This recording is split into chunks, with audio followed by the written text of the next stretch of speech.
Kalalaya mo pa lang, nakulong ka na naman. Wala pang isang buwan, pang ilan mo na ba yan? Ang suplena mo maraming hinihiling pa. Lalaya pa kaya, nakulong ulit diba? Sabi ng attorney mo, huwag ka nang magloloko. Pag hindi ka pa nagbago, di ka nagpakalayo.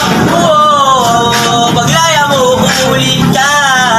Paglaya mo, uulit ka. Nakakulong na naman tayo. Nadami na naman sa tunyo. Mga pulis na puro gwapo.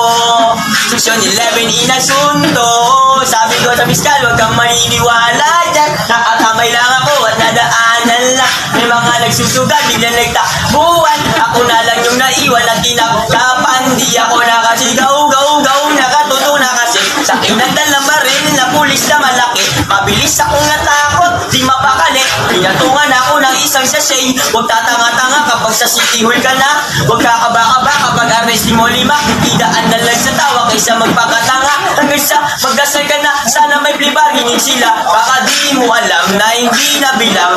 Ang siya aminin mo ay ririyab ka lang. Kapag 5 naman, huwag ka magpakatimang. Huwag mo aminin siya magiging time. Mga nanyan, alam mo yan. Kaya iligtas mo muna ang sarili mo. Hayaan mo sila na mag-isip na kung ano-ano. Hanggang sa sila ay maingit kakatingin sa'yo. Pag nagawa mo yan, ay tsaka na ang bibilip sa'yo.